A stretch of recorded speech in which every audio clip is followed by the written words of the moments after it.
What an absolutely professional looking setup we've got here. This is going to be flawless. And all right, here we go. Welcome to this commentary for Jason X. We've got a little bit of a tradition going on, this being the third example of it, where when the calendar happens to throw us a Friday the 13th, my good friend and I, TCG, get commentary making. TCG, this one was your choice. This one was my choice, absolutely. And I am so happy that we're doing this. I have to say, this, first of all, I am actually perfectly in sync with the stream. I have to say, my video that I'm watching this on is like legitimately perfectly in sync. So I'm very happy with that for a start. We're so professional. And yeah, this one is one that I haven't seen too much of, you know, like you watch some Friday the 13th more than others. Like everybody who has watched this channel before knows that Friday the 13th part 4 is my absolute go-to, is my favorite. The only ones I don't have is, well, I do have this one now, but up until the idea came about, I didn't have this, and I think I'd only ever seen it like once, maybe twice before. Yeah, so but it sticks with you because it's so different to it's just so different. Yeah, it's totally out there. It's totally out there. And, you know, that is kind of the appeal of it. For people who don't know their Friday the 13th lore all that well, I'm sure there's some of you around this channel. This is a very late in the day Friday the 13th. Directed by a newcomer to the series, but not a newcomer to the creators. Jim Isaac here was a good friend of Sean Cunningham, working with him from way back in the day, and also working with a certain Mr. David Cronenberg on quite a few of his movies, which may explain something when we get to it. Do you know what? I love that they got a Harry Manfredi in for this. Oh yeah, he does an absolutely fabulous job. There's his classic stuff, and he adds a little bit of a touch up. I really noticed the music in this one. Yeah, because you kind of want to listen out for those old, the old sort of sound effects. Exactly. Oh, the visuals on this, by the way, which I'm sure you can appreciate with our wonderful on-screen visuals if you're enjoying them and not watching your own legally purchased copy of Jason X. This really took me back. I mean, this was filmed basically in 1999 and hugely delayed for release. Yeah. Also, Noel Cunningham producing. Interesting. Wonder if he's any relation of Sean Cunningham, series creator. I don't know, man. Anyway, yeah, this was massively delayed, but film in 1999, that sort of CGI journey, very of its time, you know. Fight Club stands out. I thought it was great. Oh, I love it. Yeah. If people are wondering, like, why is it like that? Why is it starting off in basically hell? Well, the last time anyone who watched the series knew, Jason was in hell. So that would have been 8 years ago for anyone who watched it live. It had been 8 years since they had the last Friday the 13th movie, which ended with Jason being dragged to hell. And so that's why it starts off there. And then swiftly abandons that idea and never speaks of it again. Yeah. too spiritual, too supernatural, perhaps. Indeed, there was genuinely a production decision to say, okay, we have got Freddy versus Jason absolutely stuck in development hell, as it would carry on being for another 4 years after this, or actually 6 years after they made it. And so they decided, look, we don't want to contradict Freddy versus Jason, which probably is going to happen. So that's kind of what sold them on the idea of Jason in space. Even though they were worried, because you know, when a franchise goes to space and doesn't start there, you don't always get the best results. You know, exactly. By the way, I just want to appreciate the side eye that Jason was giving that guy before he threw the blanket over him. Oh, it's glorious. It was glorious. Kane Hodder is on great form in this. Yep, he's great in this. He's great. He's just great as Jason in general. The best one. I think it's Hands down. fairly indisputable. He Hands takes it down. extremely seriously as well, which I think helps. Oh, that's good. That's good. Yeah, I kind of imagined that would be the case.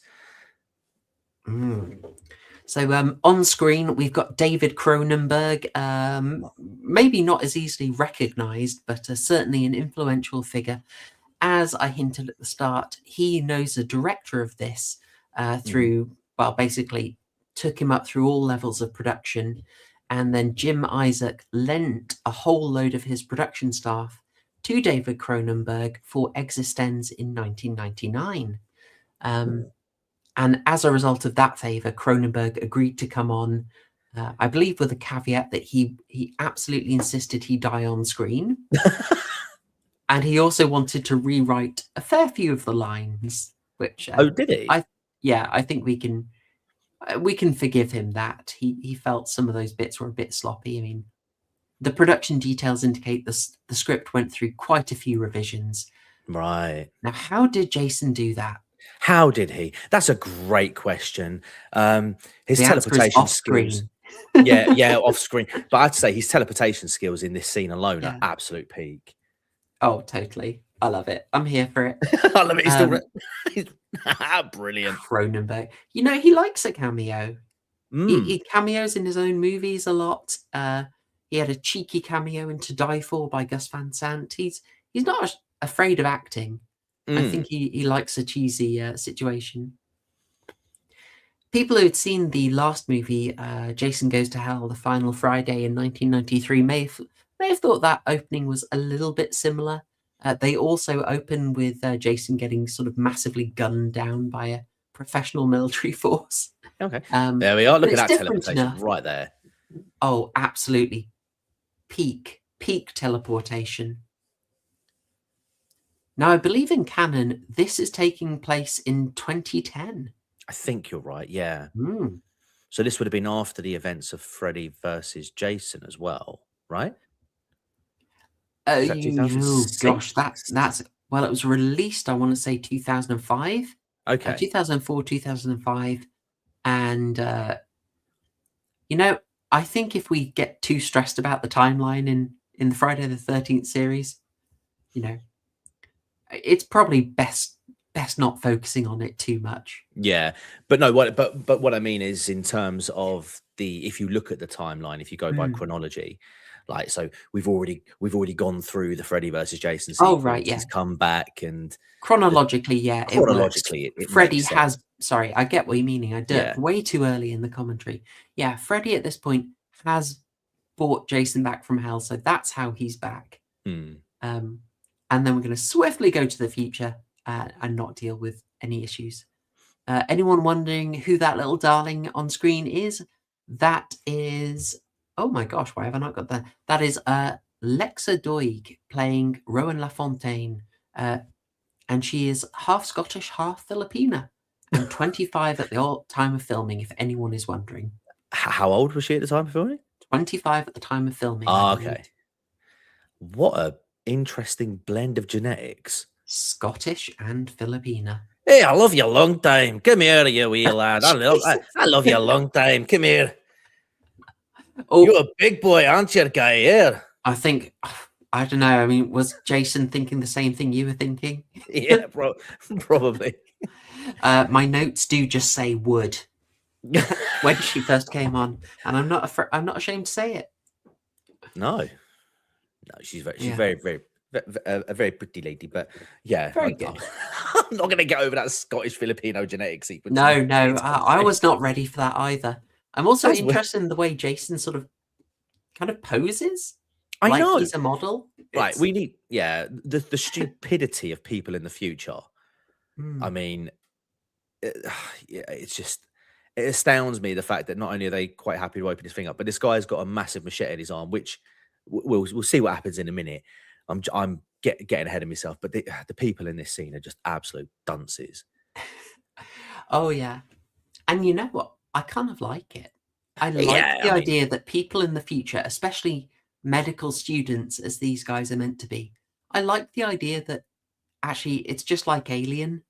They're still mm, regular people. There are dunces.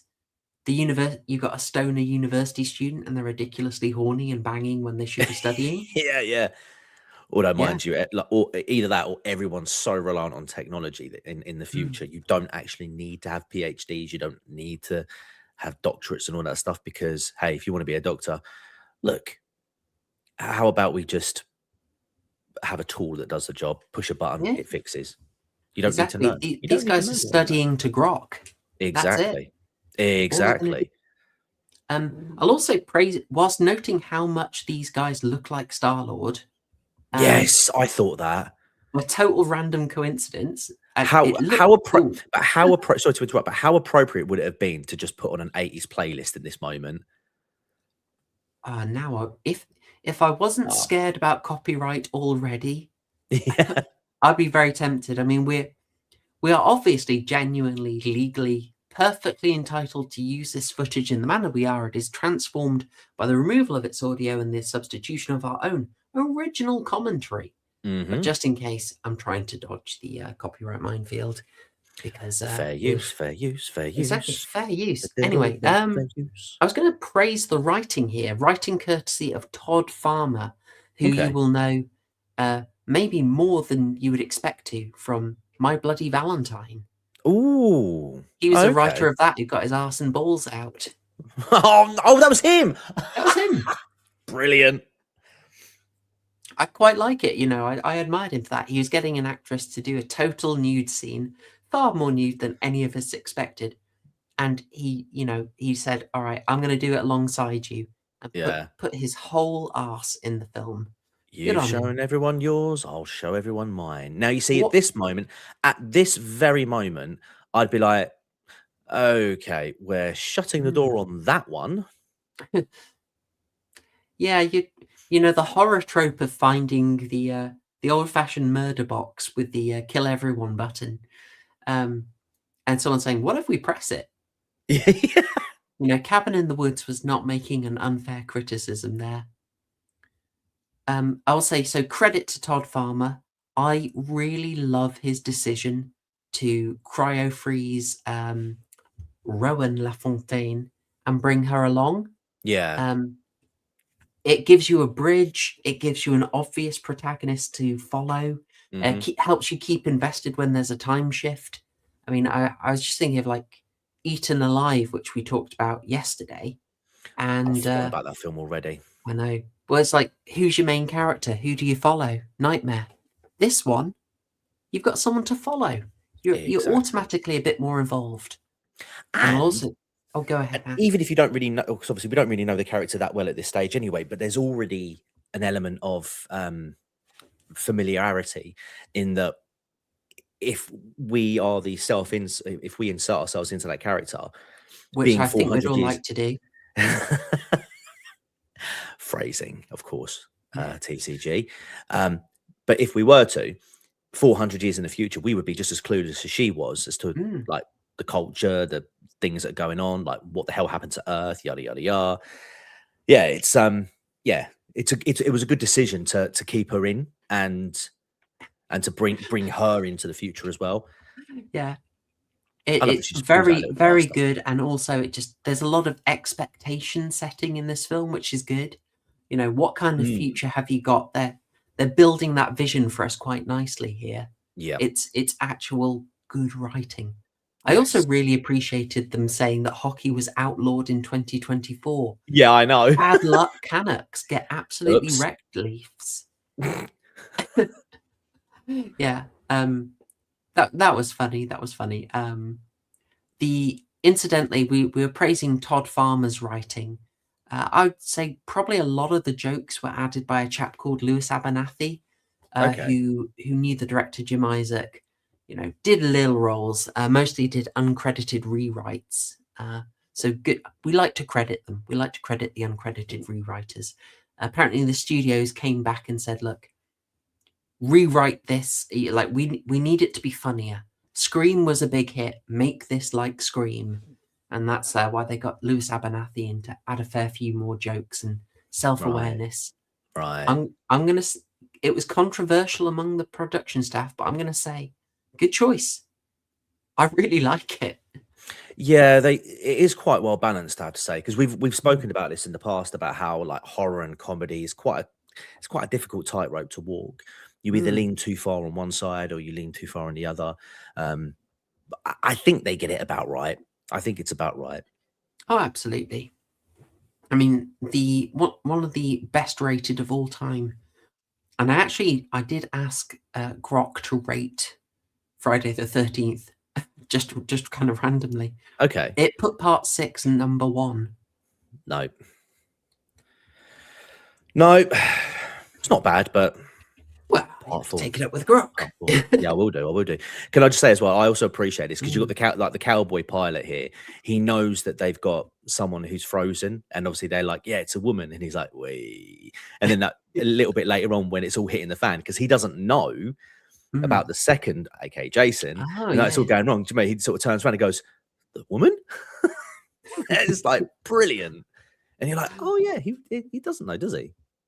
I didn't Clever. catch that. That's nice. That's Yeah. nice. Yeah. Also, something I think we can see it here. Doesn't that look like Jason's mask? Mm, Cheeky, a little cheeky bit. bit of design there. Very Mm. nice. Very nice. Yeah, I appreciated that.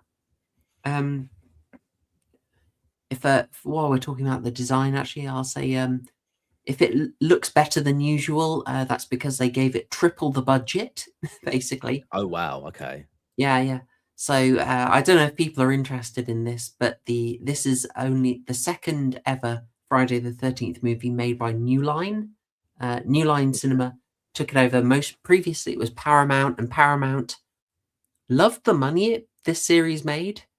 Not such a fan of what it did for their reputation. You know, it's a bit of a Right. guilty guilty pleasure for Paramount. So Yeah. they eventually let New Line have it, and New Line really believed in the script, so they gave it triple the budget, Hmm. and it came away making a nice tidy profit.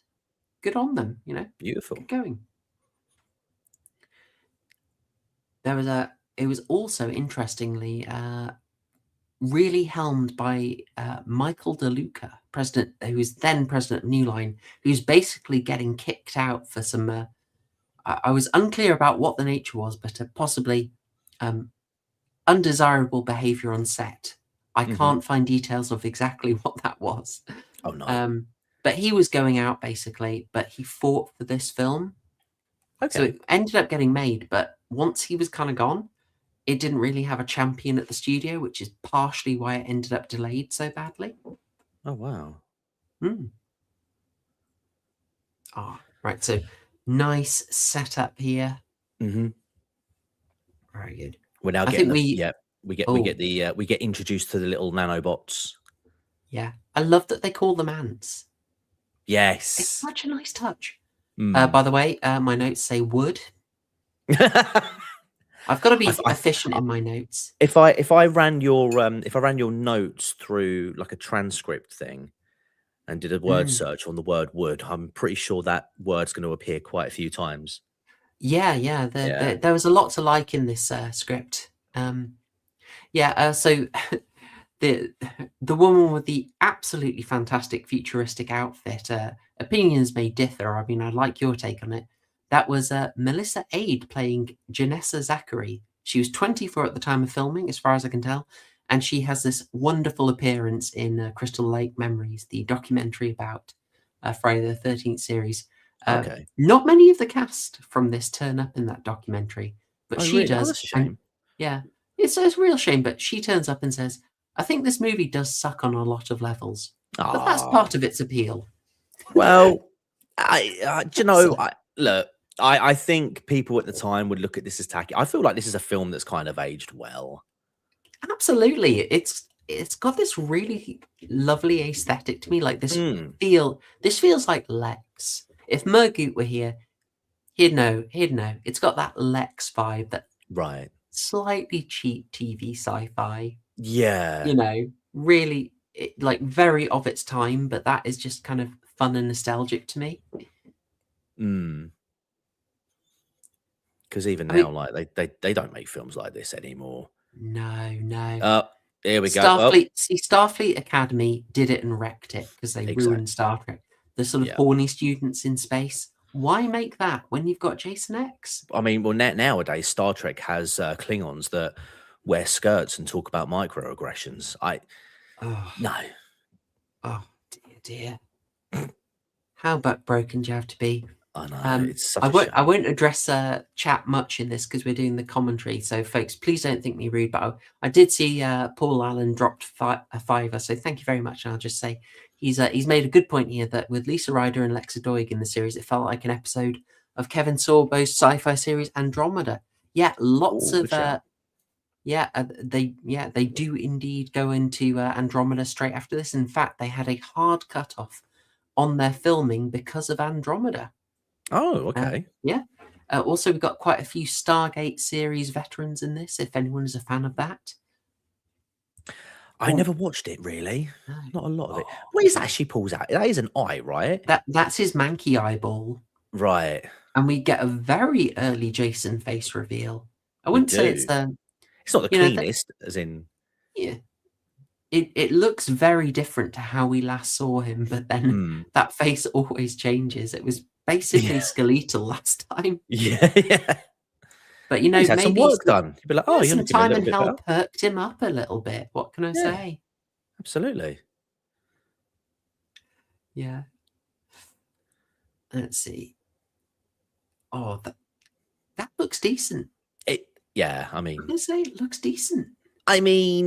yeah, for its time. Yeah. Oh, you just stopped to appreciate, haven't you? I did a little bit. Yeah. I'm sorry. Get I'm your jaw up appreciating off the the desk. performance. I like the performance. What can I say? Not a great bedside manner in this.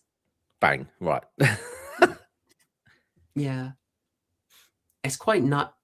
There are so many darn characters in this, and I think they are very smart to sort of divide them the way they do. Mm, Just sort of people are sort of kept away just so you have a bit of time to adjust to who's here. yeah. You Very see, nice. this does well what the film we covered yesterday, whose name I shan't say because it doesn't deserve it, quite frankly. No, I'm joking. Eaten Alive. It didn't do so well in that we actually do get some character development and we do get to know these side characters, even if they are just in little roles, even if the roles are quite small. Like there is an element to, oh, okay, we kind of understand. I mean, they're all blessed with the horny gene, so it's obvious that they're going to be like that anyway. But there is some element of depth to them.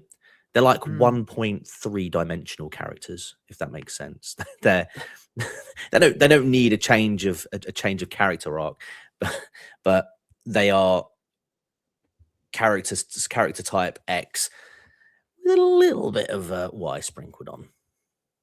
No, not unfair. Not unfair commentary at all.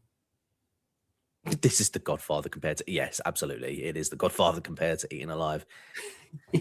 I mean, I tell you what, the character arc of this captain is wild, though. There he is, all prim, proper, professional, and then it's like the nipple twizzlers. Oh yeah, in the pink little dress, like, oh, you degenerate. I'd made a joke about that, and then they went ahead and did it. I was like, oh crikey! Also cheeky. How dare you insult DVDs? Yeah. They are a gold mine. They're a gold mine to me. Mm-hmm. Yeah. They keep this nice and brief. I love the cynicism of it. Like, this is so true. Yeah, you get someone woken up who's hundreds of years old, reanimated. Wow, that's amazing. And if you've got 5 of them, people are bored already. Yeah. You've only got to So look at the true. moon. Well, a great example of that's the bloody moon landings. I mean, Yeah. obviously when Buzz and Neil did it the first time, people were amazed, and Happened the second time, it's kind of like, oh yeah, no, it's really good. Well, we can do it again. Yeah. Third time, it's like, oh, okay, yeah. And then, What, the it's kind of same like, moon? yeah, the same one. Oh, Oh, come on, guys. Surely there's a couple of moons that we yeah. can land on Mars. Maybe Mars itself. Now, you've gone back to the moon again. Oh, right, okay, yeah, all right, fine. It's a completely valid point this guy's made. Yeah, like, so what if it's 400 years old? We've got 200-year-old people. What and what? Yeah. There's just that nice consistent theme throughout this that people remain people. Yeah. We're the same messy individuals with the same psychological hang-ups. Yep.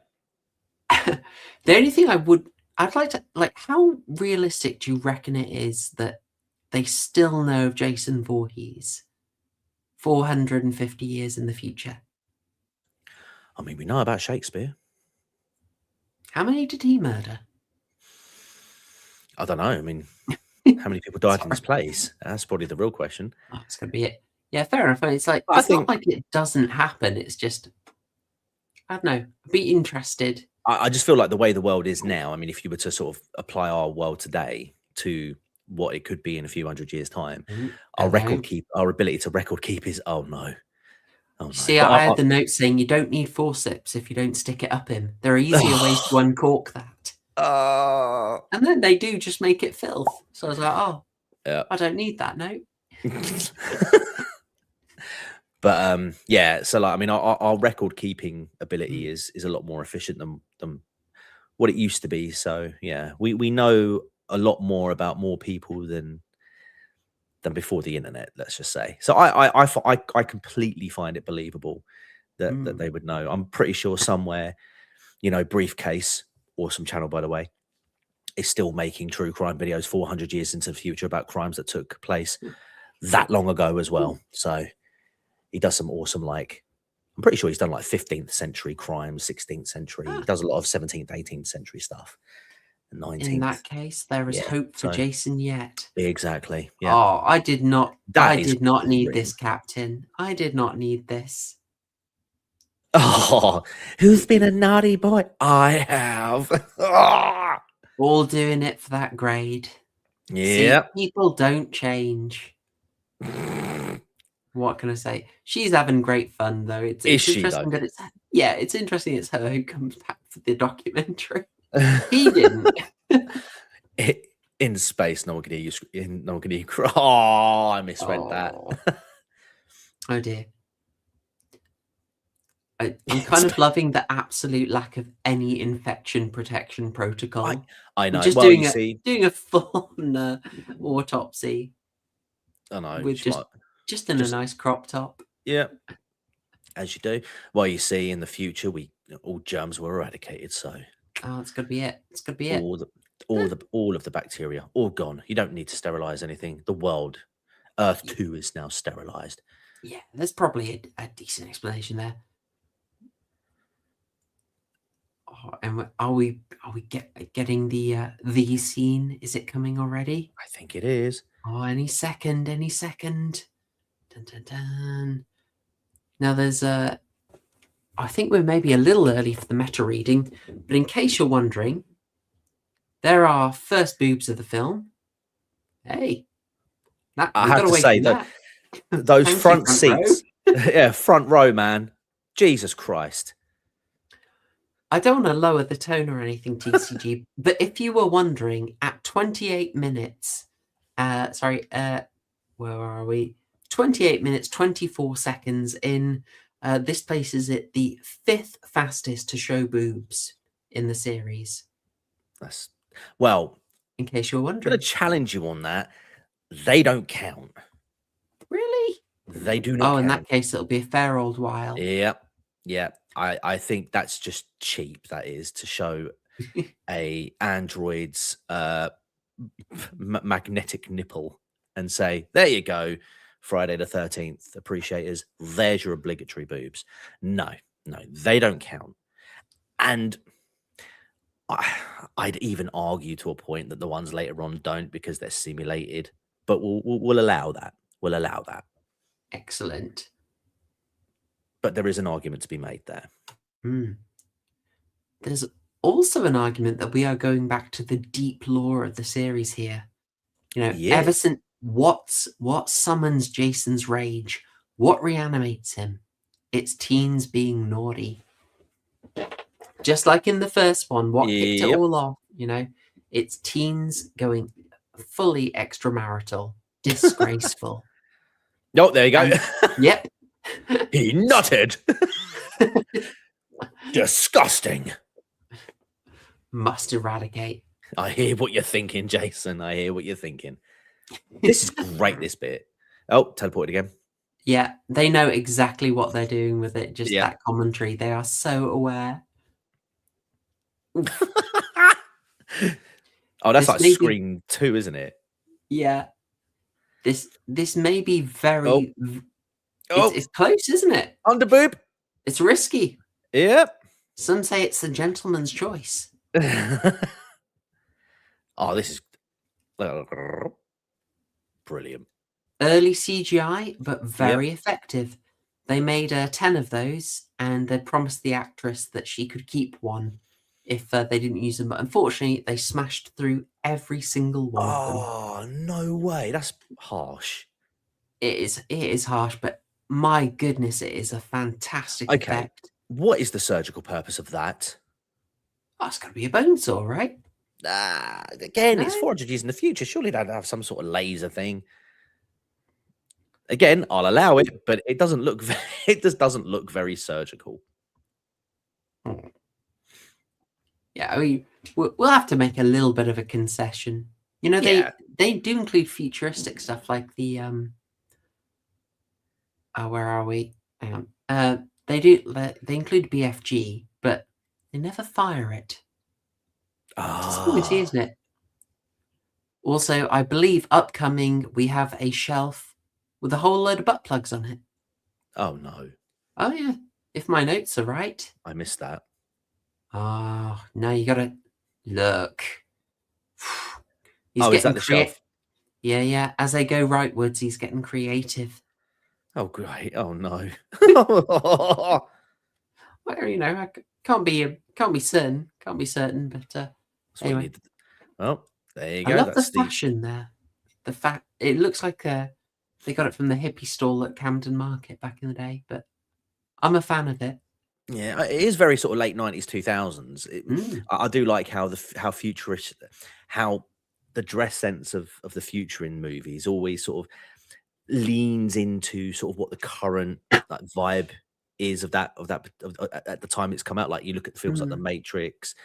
Obviously, I know it's not based in the future, but it's sort of technologically all futuristic-y things like that.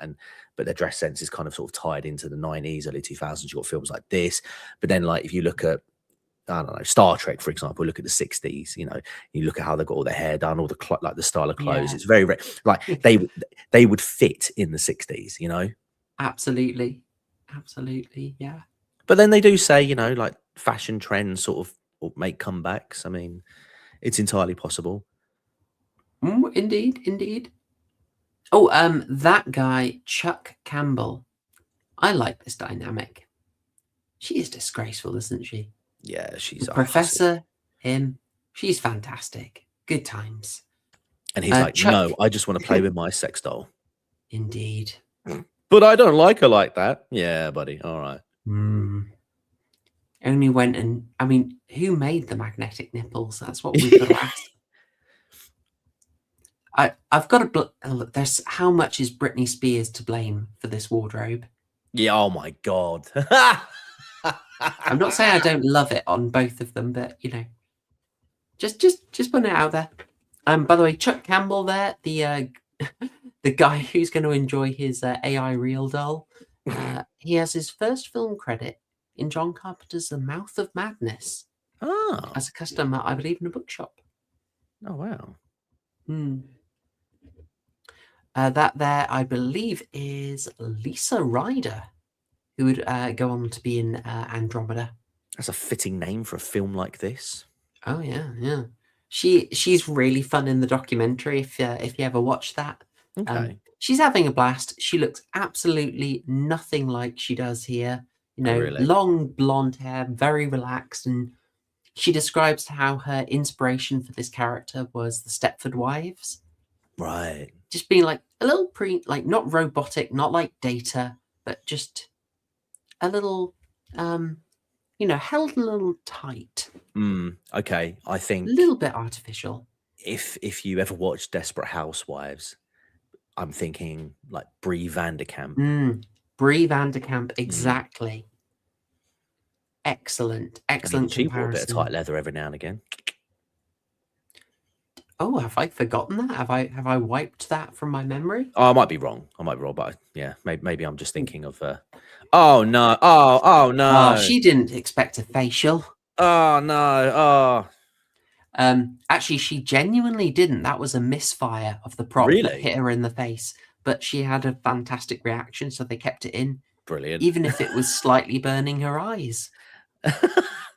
But look, you got to be Authenticity. Yeah. committed to the art. Yeah, yeah. Yeah.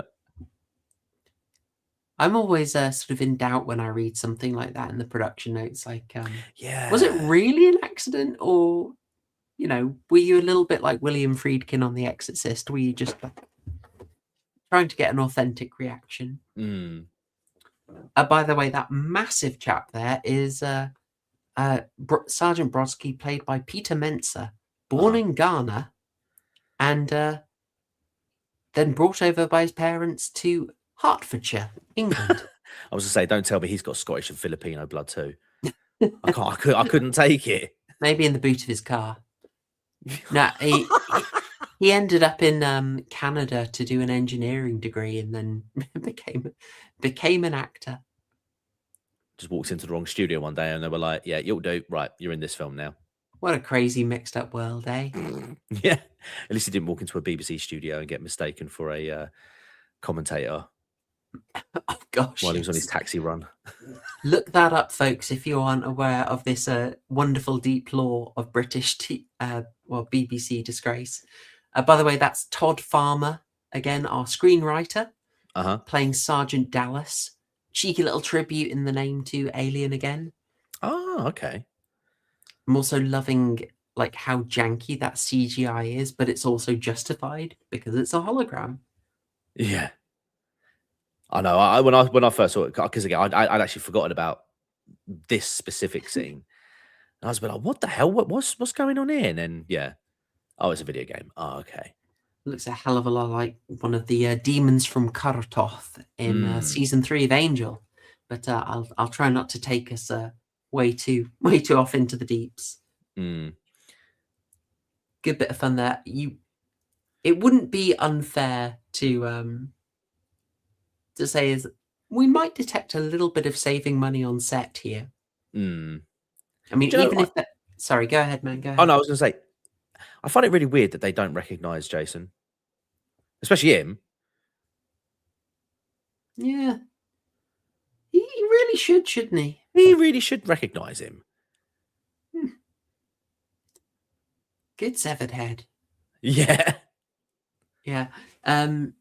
They did actually have to save a fair bit of money, even with having basically triple the budget of any other Friday the 13th movie. Mm. When you're doing an effects-heavy sci-fi thing, you're still needing a lot more. So they had to cut quite a few corners. You have things like that holodeck set. It is made to be quite cheap, and they were going to do a futuristic city, but then scaled it back to just being a ship because that's a lot cheaper, etc. But still, I don't think it looks cheap, or No, not at it all. doesn't look cheap in a bad way. No, I think it works quite well. Although I will say, he I likes think doing this, doesn't he?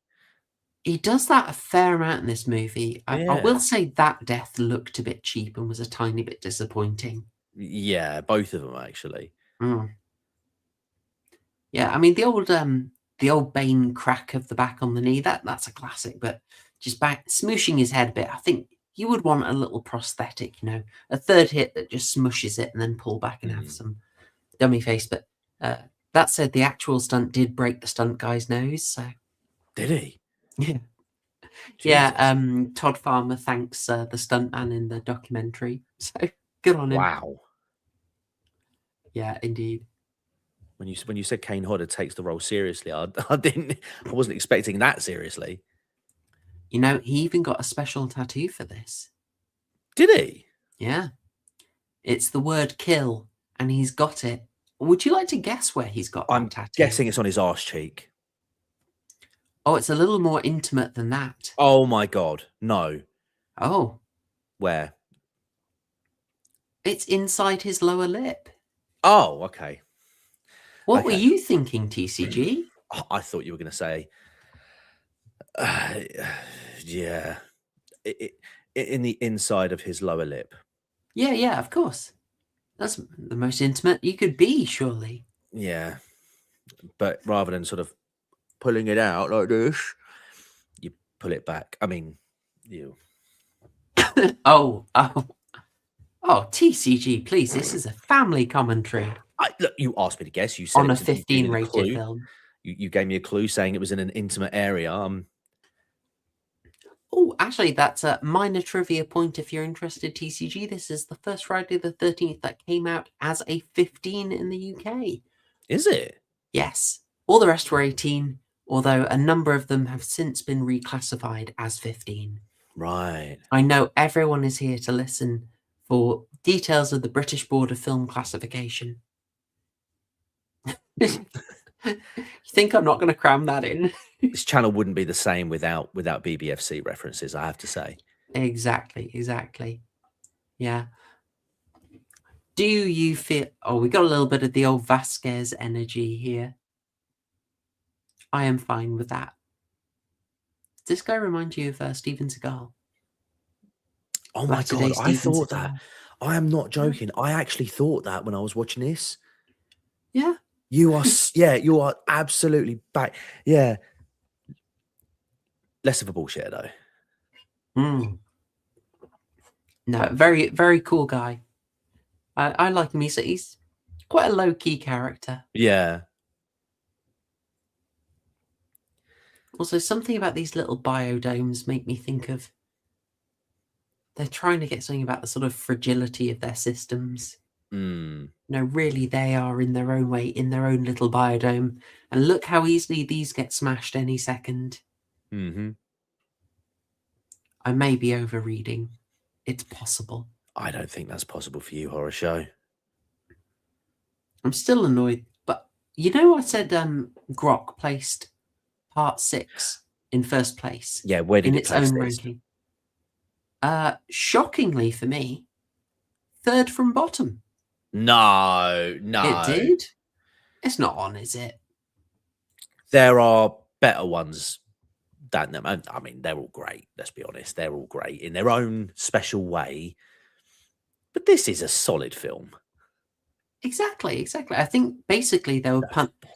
people were punishing it for being unconventional. Yeah, I think that would be, yeah. It's almost, yeah, I can see why people sort of turn their nose up at this film at the time, because yeah, it's weird because it retains the formula, but you know, the setting of the film is just so off the wall. But then again, it wasn't even the first film to do something like this. You take an iconic character and you put them in space, or you put them in the future. I think someone mentioned in the chat earlier, you know, they did that with Hellraiser. Absolutely. And I'm sure they've done it with other horror classics as well. Well, Leprechaun, of course. Yeah. I just don't think.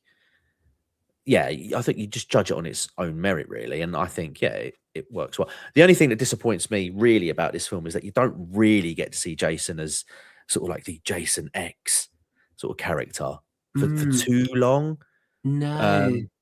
You know, he is sort of standard 1980s or 2010 Jason, if you will, in this film for a large amount of it. It would have been quite interesting to see him get upgraded a lot earlier on. I think I would have liked to see him have like a struggle against tech more, like for him to try something and just not have accounted for it, and just like I don't know, something like him hacking an arm off, and that's not a problem for someone. Would be interesting. I don't know, just something to show he struggles in this new environment would have been interesting. Yeah. But back to the point about this film being so different. Well, one, that is why New Line wanted to make this. They loved that it was different and fresh. And there was a comment that the director of The Final Friday said that I think is really relevant. If people complain about his film being too different, and it is pretty darn different. Oh, by the way, who did this better, him or Buster Rhymes? Martial arts to a slasher fight. Come on, Definitely man. Bust the Bust. It's got to be. Although that's a pretty epic death. They are having so much fun, aren't they? They are just Yeah. having so much fun. Yeah, so the director of the previous one, Jason Goes to Hell, is saying about his film being too different. It's like, if mine is too different, you have 7 other or Jason movies, okay? You can watch them. I don't You've got like that. 7 is Yeah. enough. I don't know. I'll- 7 I'll is be- enough. We I'll want be to honest. experiment. I don't like that. I remember when the Xbox One was coming out, and they had that like the guy who was like, I can't remember if he was like CEO. No, he wasn't CEO, but he was like one of the directors. And they were like, because this was at the time when they announced it, they were saying it has to always be online for you to play it. And of course, the PlayStation 5, or sorry, PlayStation 4, 5, 4, 4, might have been the PlayStation 4. I can't remember. Might have been PS5. Ignore me. But didn't have to. And there was a whole meme about game sharing and stuff like that because you're always online with Xbox. You couldn't really like share games and whatnot. Anyway, I'm digressing. He was interviewed, right? And they were like, look, there's millions of people that want to buy these Xbox Ones. What do you say to people like, for example, our serving military officers who are overseas and don't have access to the internet? What do you say? And he's like, oh, we've got a console for you. It's called the Xbox 360. Oof. Yeah, and he Right. basically resigned after a few weeks because the S-storm that he caused from that didn't appeal, and eventually Microsoft had to walk back the always online feature, which is why you have the Xbox Ones like they are now today, because of that one simple blunder. So yeah, I'm not a big fan of people saying you don't like my thing. Well, guess what? There's all these other things that you can choose from. You kind of want to get people to be appealed by the thing that you're trying to put out there. That's fair enough, and I think I suppose I shot myself in the foot by referencing Starfleet Academy earlier, because you could say the same thing. Hey, if you don't like Starfleet Academy, you can watch. I think it's okay if a consumer's saying it. So, like for example, myself, I don't consider the latest Star Wars trilogy really to be canon because it's such an abomination to the original. The original 6 films, let's be honest. But if you're the person who's made the thing and you're the person who's out there promoting it and you don't like what the people are saying, and you're like, well, if you don't like my stuff, well, you've still got all this stuff. No. That to me don't work. So yeah, I mean, like I said, Klingons in skirts talking about microaggressions. Yeah, that I'm not going to consider that canon. Thank you very much. But if the person who came up with it was like, oh, actually, it's not for you. Oh, is it not? Okay, thank you. Yeah, I'll walk that back a bit. You make a good point. I think there's room to say we can't do the exact same thing. Yeah, we can we can try things a little different, but you shouldn't absolutely spit on the grave of the old property and totally rework it. Yeah, I mean Friday the 13th Part 5 was a huge change, in terms of the narrative story. Yeah. By sort of almost going with a instead of a tried and tested method of Jason, it is now essentially a whodunit kind of mystery, if you will. Love this effect. Yeah, this is great. That's so good. Wonderful. Yeah, I mean, you're right. 5 is a big change, but so is 4. 4 is a big tonal change. And 6 brings in your meta humor. 7 is Carrie. It has kind of experimented a lot. I mean, this is a really, really big change. But and let's not forget, man, it works. It takes 3 whole films before you actually get the Jason that you see today. Absolutely. So the sort of tonal shifts and the narrative structure, while it's formulaic in its approach, dump teenagers in a in a forest, or in a like a summer camp, and just watch them let them get horny, and watch them get slaughtered by man with machete. Okay, cool, Mm. that's fine. But Jason as a character has consistently evolved and changed, and there's always a little there's an element of experimentation that's gone on with this character. I Mm. have no problem with him going to space. I love sci-fi, and I think Yeah. it's kind of, you know, when I was a 15-year-old in, was it 2001 this came out eventually? So, you know, I was a 15-year-old in 2001, and this to me was just like, oh, I'm getting everything I want in this movie. It is glorious, to be honest. Why not? And of Mm. course, Jason had already been referenced in space in Red Dwarf. He has. We've been watching Red Dwarf, actually. We have Nice. been actually tonight, even as recent tonight. We're on season 10 now. My goodness. Oh, it's brilliant. Oof, you're getting through It's it. actually a really good season. It sort of went, it dipped a little bit. It did dip a little bit.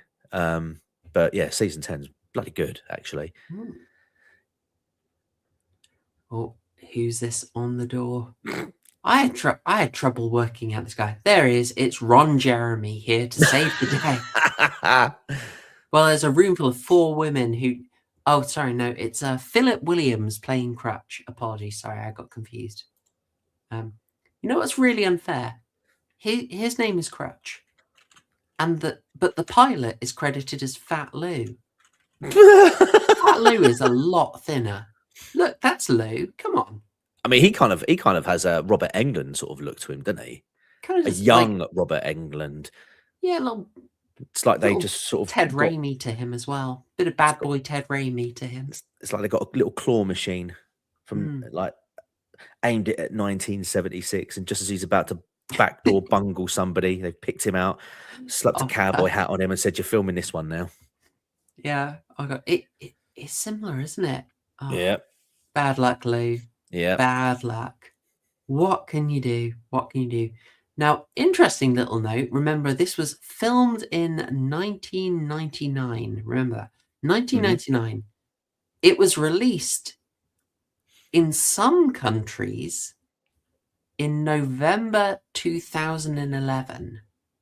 So it was ready to go before then. And I will wait. I've maybe been a little bit early.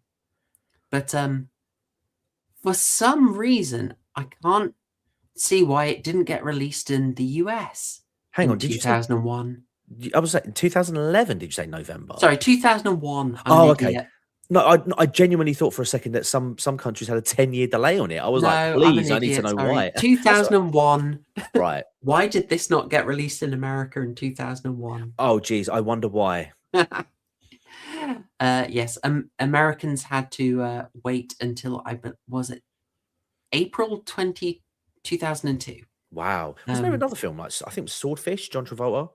It That was was indeed. delayed. That was delayed because of 9/11. Mm. Yeah, Stanley Kubrick. Well, sorry, I should say Steven Spielberg's AI. Similar problem, but I think they actually didn't edit out the towers. Right. Yeah, so interesting little note. Now, I'm not saying that is the major reason for the delay in the American release. Probably your bigger factor is that New Line was going through a major reorganization, and Michael DeLuca, who was the big fan of this, had left. Right. So this film didn't really have any champions. But apparently, this film did get leaked online. Did it? And so, yeah, with it being widely available on online, they just decided, okay, we will release it because it was getting a good response there. However, I think it probably did hurt the box office. Yeah. Because even though this made a tidy profit, a nice $6 million profit, not bad. You wonder what it would have been if it, a lot of people hadn't already seen it. So what you're saying is this film was doing major rounds on LimeWire. Absolutely. Actually, in the documentary, they literally show the film on Pirate Bay. Oh, did they? Yeah, they did. That was their choice. So I probably loved- LimeWire or Kazaa back in the day. I loved LimeWire. I would download LimeWire and then search for LimeWire Pro on LimeWire so that I could download LimeWire Pro. and you like stand. I mean, that's how balked that Now you're was. thinking with portals. No, that is hilarious. I love that people did that. Yeah, and it worked. Genuinely worked. Oh my goodness. That's right. By the way, I love this little detail. She took off her top. And why is that amazing, TCG? Because she's got Scottish and Filipino blood, and it's like, oh, the film needs her to get naked-ish. No, because she's the only character in the room with red. It focuses your attention on her. Loads of people in the room. She stands out as the only one wearing a really bright colour. So it's easy to focus in on her and remember who we're meant to work with. Absolute genius filmmaking. It is good, I suppose. I mean, I just wanted to see shoulder, but okay. See a nice bit of shoulder. Yeah. Would it surprise you that I actually have a note about her shoulder? Oh, go on. Hang on, right. Now, yes, 5520. Oh, she's got her vaccination scar. Yeah, yes, exactly. I noticed that as well. Yes, I did. I tismed a bit because I was like, do they all have it? Are they hiding their BCG scars? I know. Or is this a fun way of marking out that she is from our timeline? How much thought went into that BCG? I don't know, but I saw someone on Twitter the other day. I don't know if you saw my reply to it, but they had a few pictures of some actresses or whatever, and they all had BCG scars, and they were like, "Oh, this is the universal.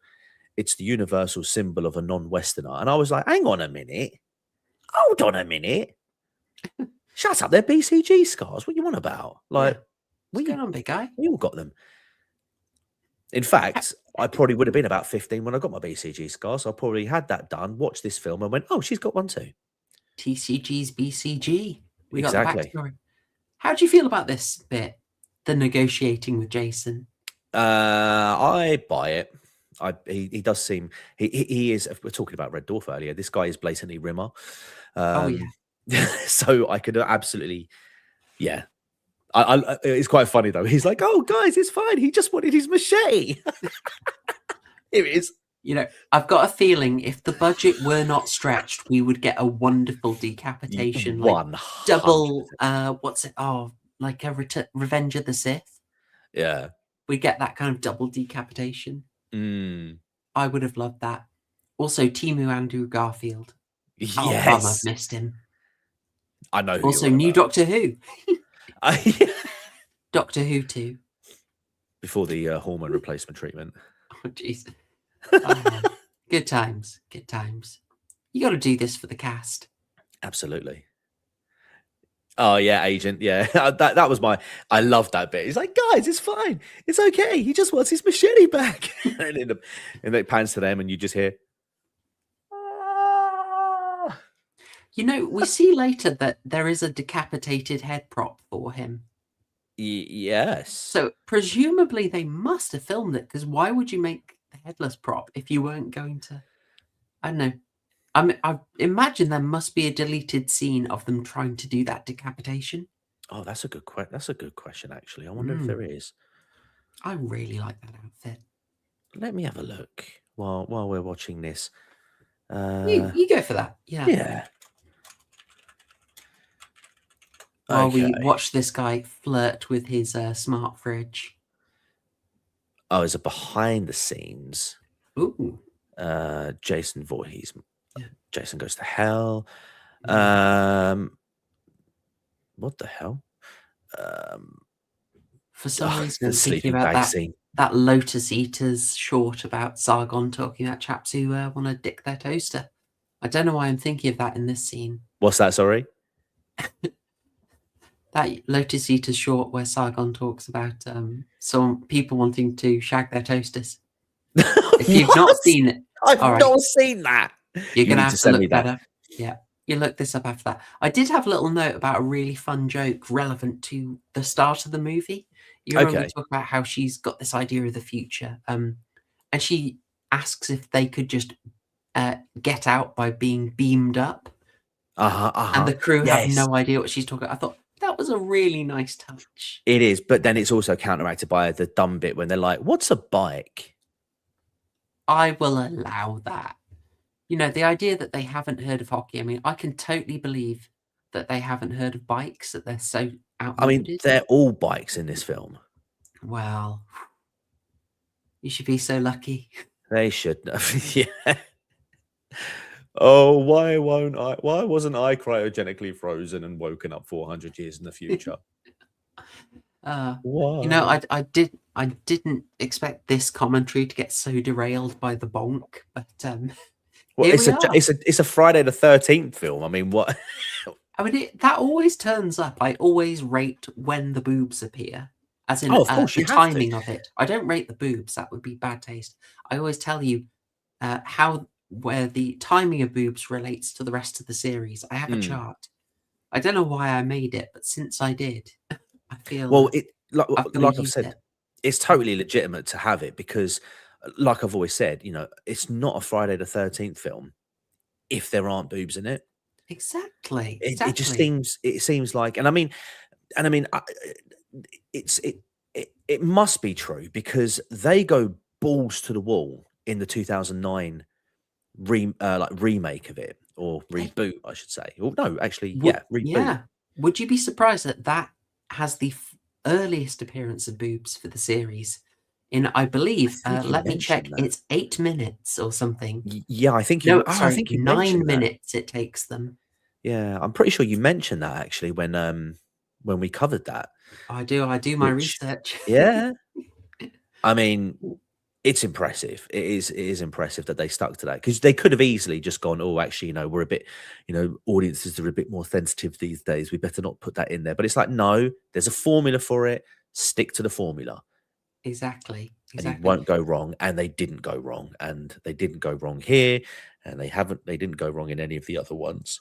Yeah. I mean, I don't know how reliable it is, but the IMDb trivia did say that the casting director and main director, Jim Isaac, were a little concerned that the holodeck teen girls scene was too gratuitous and they weren't Uh, keen on it.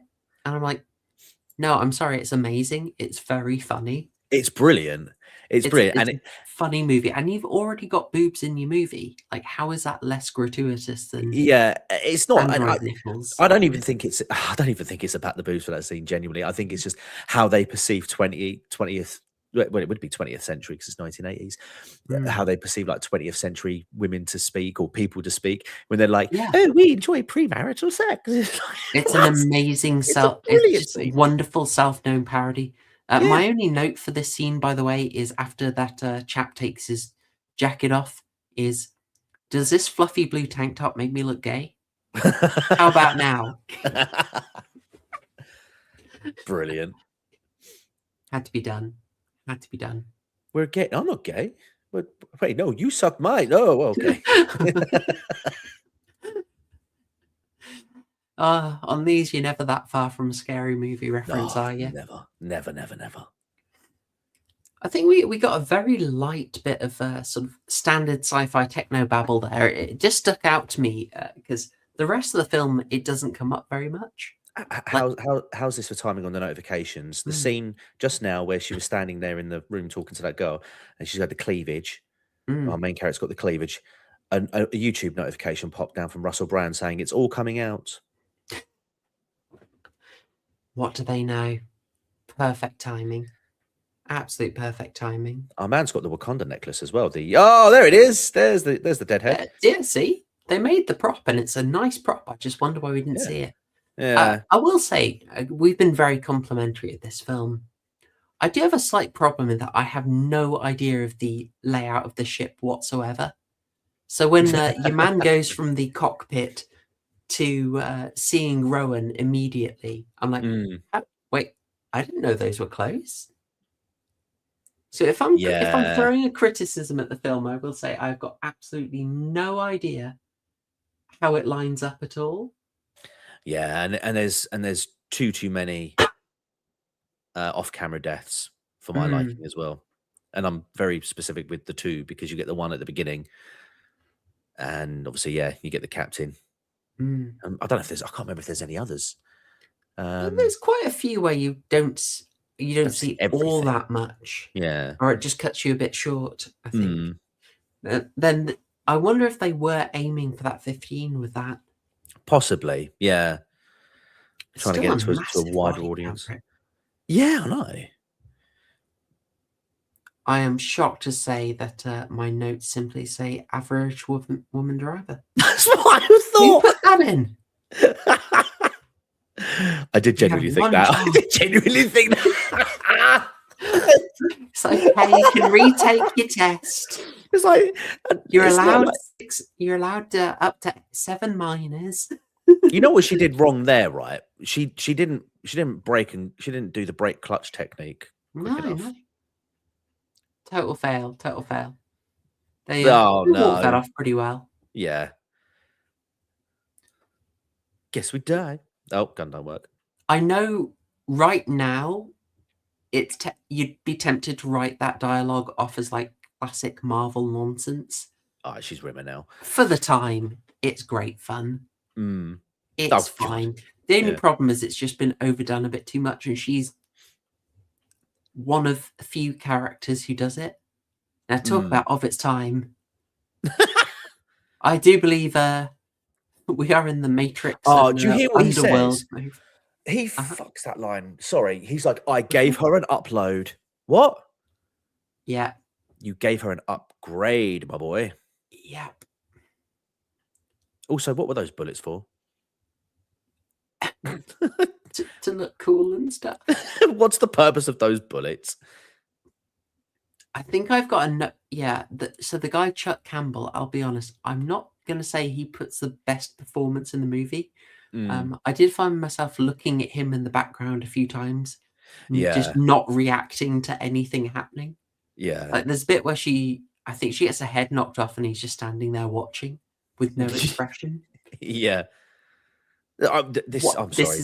This is so bad. Like the posing as she's shooting. It's like, what? Yeah. What are you doing? It's just bad. glorious. It's schlock personified. I mean, I'm down for it, but I mean, this is no John Wick scene. No, it's absolute nonsense. The actress was a really big fan of this. I just thought in this angle she looked really awkward, like she wasn't sure what she was doing. But, I was looking for blinking as she was shooting. She was quite good at not blinking. It was a couple of times, but it's quite good at not blinking when she's firing off, because obviously she's not human, which I thought was quite, because I think back to, is it Robert Patrick in Terminator T2? T2 made sure he never blinked. Correct, yeah. Oh, well done, Brodsky. And he was so, there's in the initial scene where he's chasing John Connor and he hops on the bike and he's riding off. Apparently they had to keep redoing that shot because he was running so quickly. He kept catching up to the bike, and he doesn't blink. He doesn't blink even then. No, it's an excellent performance. Yeah. This was so unnecessary, but it is great fun. Yeah. If anyone is complaining, this is far from the first time this series has embraced camp. Oh, of course, yeah. Like I say, I'm all for it. It's just objectively bad choreography. It is a little bit, but oh gosh, it's good fun. And we're getting some quality gore here. Oh yeah, I like this. Well, the headshot as well, man. The music every time. Da, da, da. It looks absolutely brilliant. That was nicely framed. Yeah, that was a great shot. Nice. And that just that machete in the gut for good measure. He got his machete back. There we go. Great fun. I'm going to find myself watching Timu Andrew Garfield there just to.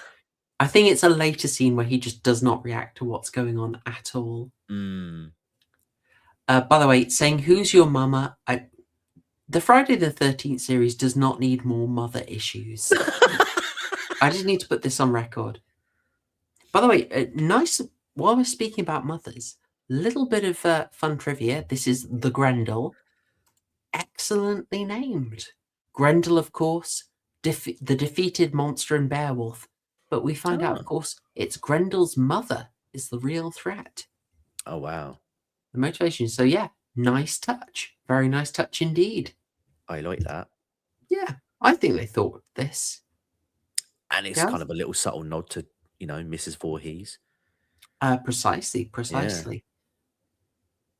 There we go. I'm not sold on this fashion choice. Hers, I see what you mean. mandatory. I'm not sold on it. It does look like something his gran knitted him, and he thought, you know what? I'll Mm. wear it in the summer. I'll just tear the sleeves off. It really does. Oh dear. Our man's flexing Oh there. yeah. This guy went on the dehydration diet. But seriously, he is hench. Went on to star in Spartacus, Gladiator 2. Okay. He's a musty boy. Is he the dude from 300? He is indeed Yeah. in 300. He's in 300 Rise of an Empire. Right. Not as bad a film as people say. Okay. As far as I can tell, we have not been nuked from YouTube for copyright. So I noticed that. But we're not breaching any of that. we This are is all not. We within are fair not. This is use. genuinely fair use. I mean, if you're watching this and you think that this is an adequate substitute, then el retardado. Indeed. You know, you talked about earlier about how sort of Star Trek, it's the far future, but it's also the 60s. Yeah. I kind of love looking at the computer screens on this and seeing suddenly, I know we're in the far future, but there are some serious Windows 95 graphics. Yeah, I know. What's going on, big guy? I don't know which. Oh, actually, I think I've got it coming up in just. Yes, it's this scene. I've got the note. Windows 95 user interface. You expect Clippy to come out and say, hey, you need some help rebuilding. It looks like you're trying to reanimate a slasher icon. Yeah. Would you like some help with that? There we go. Look. There it is. Oh, it's so, yeah, it really is. What in the MS-DOS is going on? Harry Manfredini here, absolutely shining here. This, the music here, it sounds really epic, and it's changed to sound a bit more, I don't know, kind of like a Frankenstein movie, really. I think he's very consciously echoing that. Yeah. Oh, glorious gore. That looks so good. It is a great effect. Yeah, there's if we haven't said already, Todd Farmer, who wrote this, the guy knows his setup and payoff. You know, he got us the nanobots early. He got us the holodeck early. He built in a fair amount of stuff. And sometimes it is a long time till the payoff, but he made sure we got it there. Big time. Now we are about to see Uber Jason. And this was meant to be quite a big surprise for people. Chat. Let me just stop you there, chat. When Horror Show says Uber Jason, she doesn't mean that this is a 6'9" psychotic killer that's going to deliver food to your doorstep. Sorry, carry on. No worries. He's not a boat bugger coming along with a soggy curry that he's eating your naan. No. No. Yeah, so they refer to him as Uber Jason. Like, genuinely, he's treated as a totally different character in many ways. Like, Kane Hodder is credited as playing Jason and Uber Jason. I saw that, in the credits. Although it's really interesting you say that, because Patrick Bateman shared on Twitter with us earlier. They did a whole comic series of Jason versus Jason X. They did indeed. They found a way to make it happen. I love that. Yeah, his arrival was meant to be a big surprise, but as we mentioned, this film had leaked online, so they kind of knew. So they ended up just putting it in the trailer and making a big thing of it. But I think people maybe expected a fair bit more from that. They got, but it's still blooming good fun. Yeah, and it looks great. Oh, is this it? I know. I think it's yeah. Look at Chuck in the background. This is him just not acting at all. Look. Yeah. Dude's like, I don't have any lines. Yeah. What am I supposed to do? Just stand around? And he is gonna look at that. Absolutely no reaction. I don't have a line. What do you expect me to do? Brilliant. Oh, this looks great. Yeah. That was really well done. How does she stop that? It's worth asking. Yeah. So a little more on Uber Jason. As Patrick Batman correctly pointed out, there are a shocking number of follow-on books that cover Uber Jason a lot more, and he's all over the covers. 4 of them. 4 Wow. book sequels to this. That is, I'm not saying it's at Big Finish levels of fan continuity, but you know, it's pretty impressive. But as for where Uber Jason came from, I've got quite a bit to read out here that I thought was quite interesting. It's very unexpected, and it comes from a spec script for Freddy vs. Jason by no less than Brannon Braga, that guy, and Ronald D. Moore of Battlestar Galactica fame. Okay. So, Pat's IMDb. The idea of Uber Jason originated in a rejected script called Jason vs. Freddy, an early attempt to make Freddy vs. Jason, written by Brannon Braga and Ronald D. Moore in 1994. In the script, Jason and his Friday the 13th movies are based on a real-life Jason who is neither a zombie nor deformed, who is on trial for his murders. The main heroine would be his defense lawyer, inspired by the O.J. Simpson trials. Oh no. As Freddy Krueger manages to enter the real world out of Jason's chest. Near the climax, Freddy kills people in a shopping mall, which is then set on fire. Its theatre plays a new Jason movie titled Jason 2010, which features a cardboard cutout of a cybernetic Jason in a metal hockey mask. Through Freddy's powers, it comes to life, leading to a fight between Freddy and Jason. Oh no. That's where the idea came from. Wow. I think it's better executed here, to be fair. Absolutely. Oh, Jason Simpson, come on. Oh, Jason. What were you guys thinking? Jeez. Oh, Jason. Oh. This is a sad ending for one of the best characters. I know. She gets a bit of a Marvel line here, but gosh darn it, that's consistent with her character. Yeah. Also, you might say it's not a great way to go. Great. Yeah. Way. I did kind of wonder, is this a sneaky reference, a sneaky tribute Alien to Resurrection. Alien Resurrection? Yeah, you thought so Yeah. too. I feel like it is, yeah. I don't think it's too crazy a supposition. No. People are commenting Uber Jason looks amazing. 100% he does.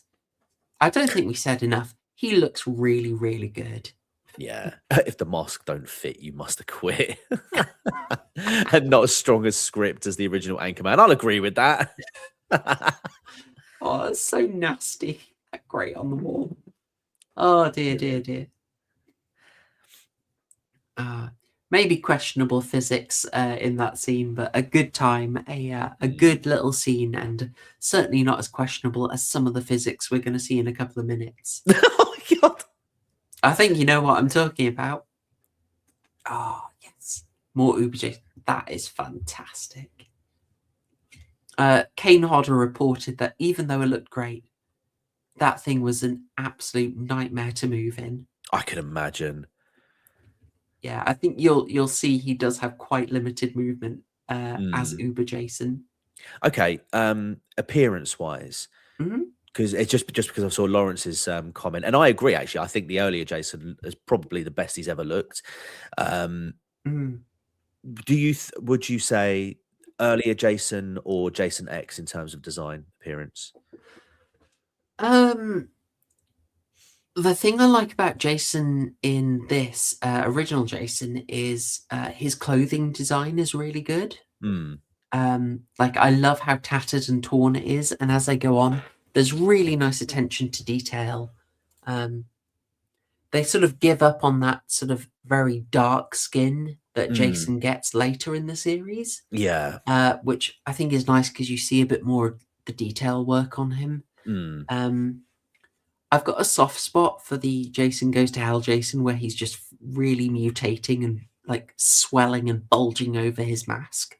Yeah. Because it looks so gross, but the very, I think Lawrence references part 7, which is a Jason who is almost completely rotted. and Mm. that looks fantastic. Do you think I can't Mm, remember from memory, but the Jason mm, in Freddy versus Jason, he mm. looked a bit lean, didn't he? If I remember Yeah, correctly. it's a different Jason at that point. Yeah, Sadly, it's a guy called Ken Kirtzinger who'd been a stunt player in right. Jason Takes Manhattan. Gotcha, gotcha. Yeah, because I felt like he looked a bit lean, like like slimmer in that one. 'Cause I Yeah, mean, he very much is. He's a stocky Kane, boy. yeah, he absolutely he looks like a brick S house, especially when he like dons the like the Uber Jason gear. I mean, Oh yeah, it just works, he has man. I me. mean, it He's just got me. works for me. Angel.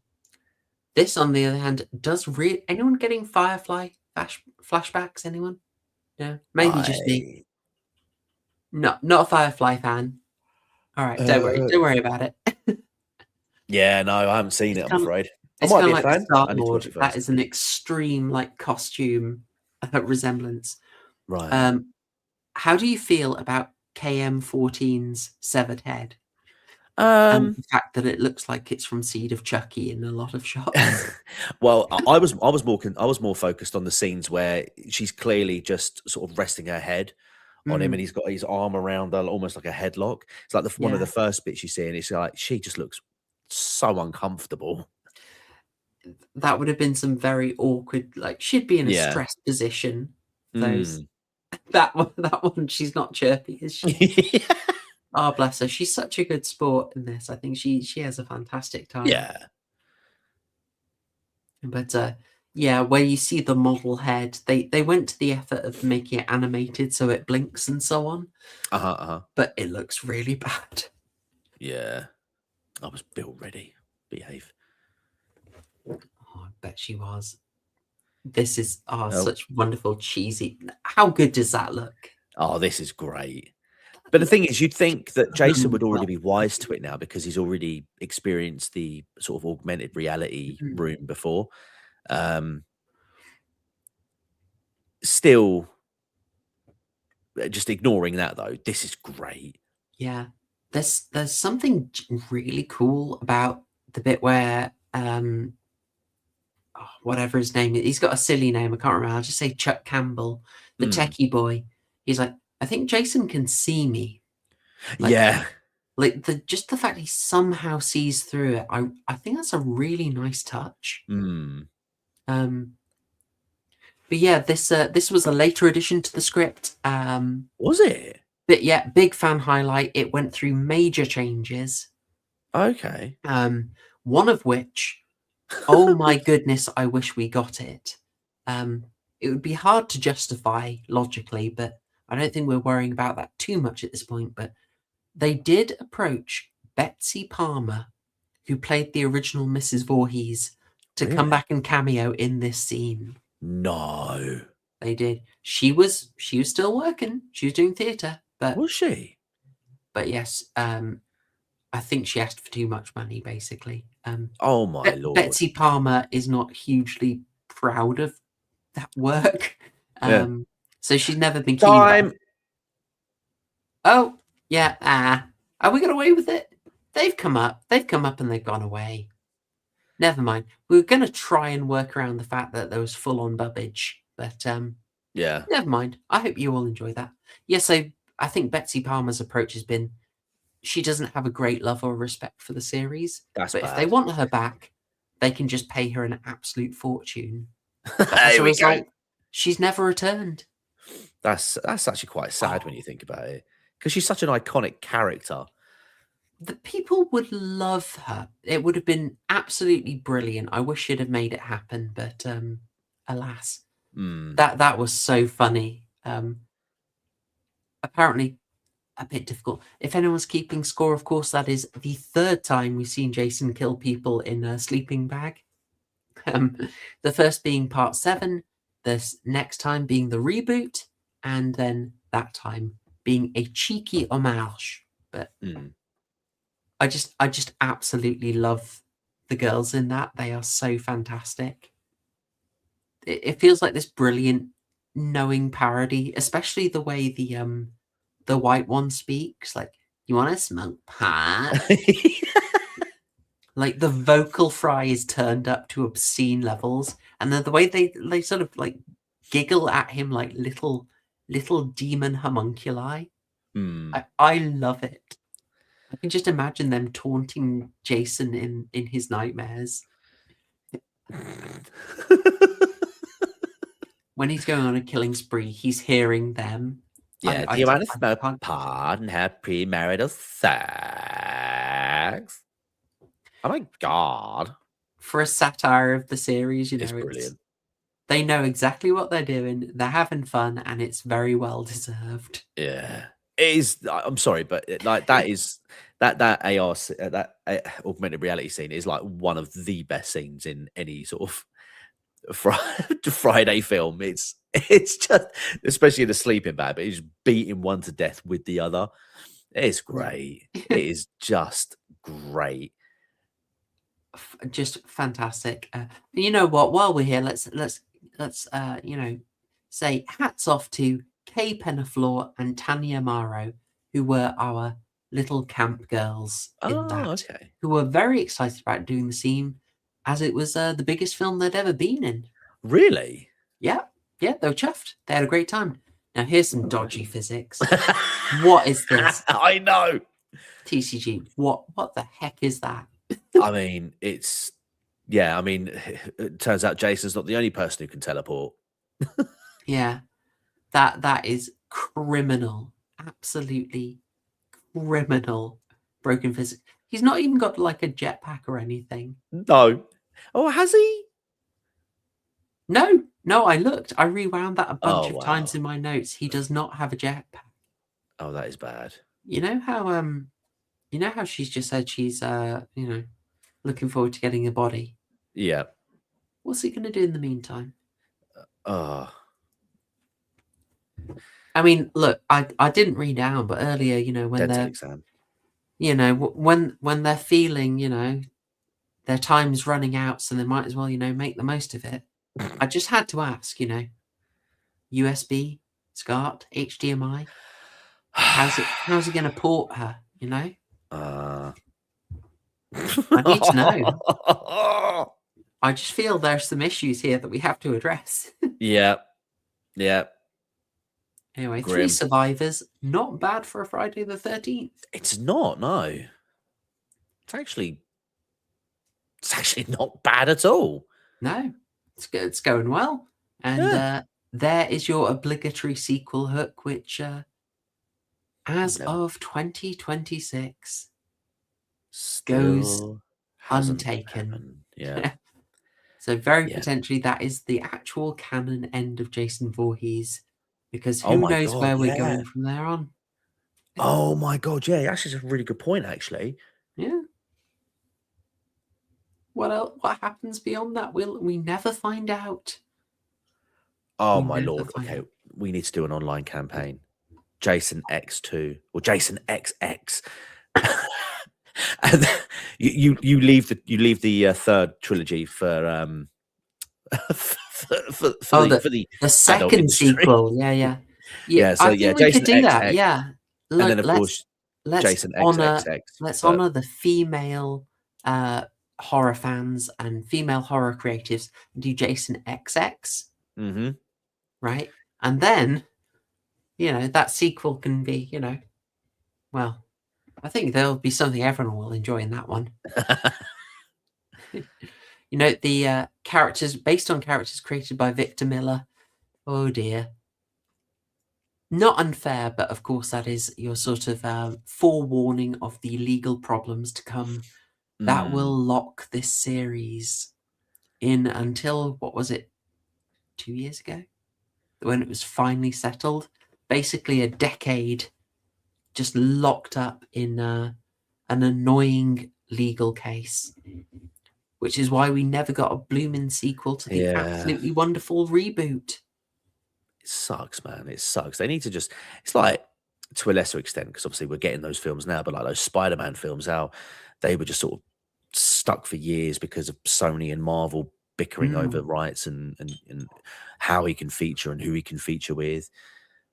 And to another, if you want a gaming comparison, Doom, Duke Yeah. Nukem, sorry, Duke Nukem, I beg your pardon. Um, yeah, man, these people just need to sit down in the room, come to a bloody agreement, and get a sequel gone. They should do like Mm. 2 sequels, like a sequel to the 2009 one. Let's just crack on with that. But they also need to do another sequel to this, because we've This got would be easier to do a sequel yeah, to, I think. yeah, of course. Maybe Jason goes back in time. Why not? Hey, look, canonically, they are on Earth 2 at that point. Mm-hmm. And maybe Earth 2 is going through a massive retro thing, like, I don't know, 2026 retro? Maybe it's their 80s wave. So it just struck me as kind of interesting is in the credits there, they credited people for specific CGI sequences. I don't see that very often. No, it's I mean, obviously there is CGI in it, but for what they have, I think they do quite well for a 2001 film with, I know you said it's like triple the budget, but that still sounds quite limited for a Friday the 13th film. I mean, yeah, it's like $10 yeah, million. yeah, So yeah.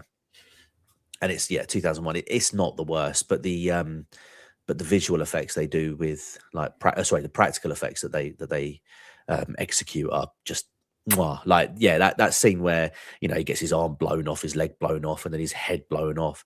That's great. That's great stuff. absolutely, absolutely. There was someone credited as fact checker, Maurice Lexpicatil.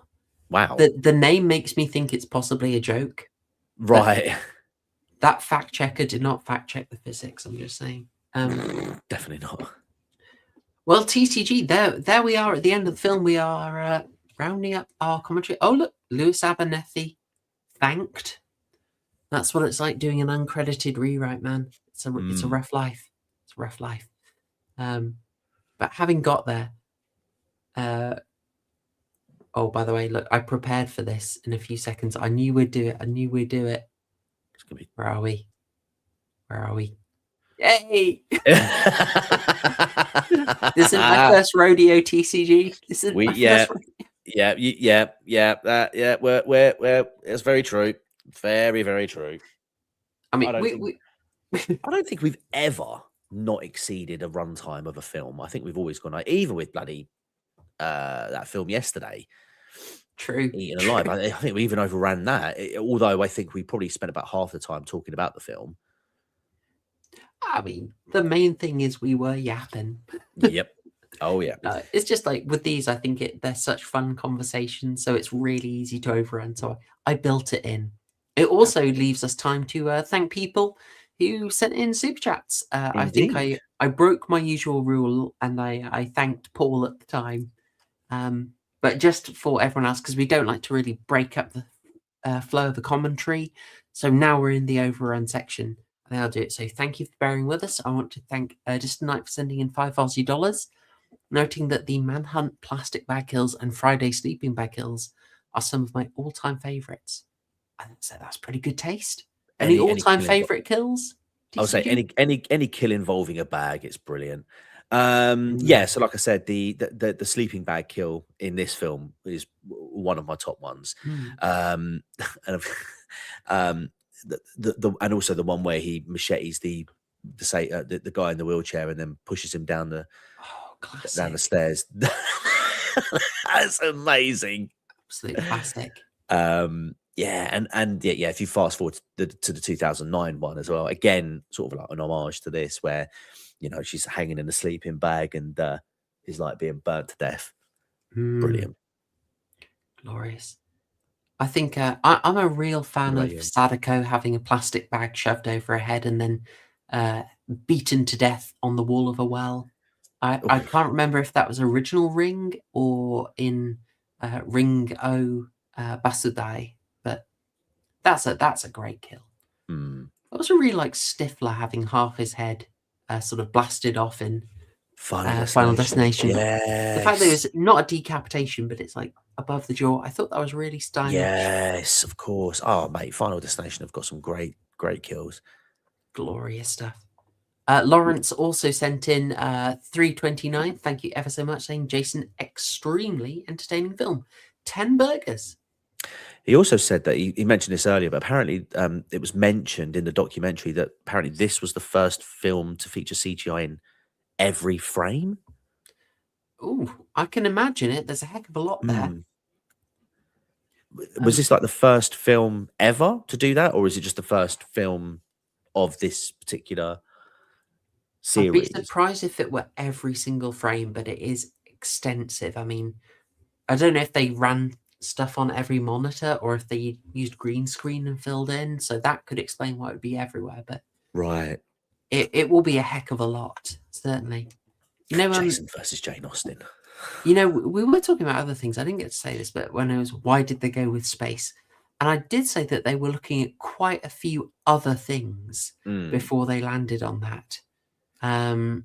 There we go. So some of the things they were considering, as mentioned, James Isaac was keen on it, wanted to help them get something out just so people didn't forget about Jason, and that might help nudge Freddy versus Jason along. He comes up with the idea alongside Noel Cunningham, the producer, son of Sean Cunningham, and Todd Farmer. And they kick it around, but they had other ideas. They thought about Jason in New York City again, Jason underwater, in the Arctic, in LA fighting gangs, Jason on safari, something. What? Jason somehow around the NASCAR circuit I mentioned yesterday. Yeah, you did mention that. That's brilliant. They also considered the Hood, which would be amazing. Think about it. Jason in the Hood, right? And you do it as a crossover with the Friday series. Before next Friday, the 13th, right? Come on, yeah, it writes itself. Run, Next Felicia. Friday the 13th. Run. Come on, man. It's easy. Writes itself. You got Chris Tucker's decapitated head roll. Actually, no, you'd have Ice Cube's decapitated head rolling on the floor. Chris Tucker running up to him. You got decapitated the fuck out. Yeah, exactly. Brilliant. Okay, yeah, See? yeah, okay. Why didn't we get that? Debo, actually. We'll go with Debo. I like Ice Cube. Yeah. Well, you know, here we are. So or what if Debo was possessed by the spirit of Jason and started going around with the machete? Oh yeah.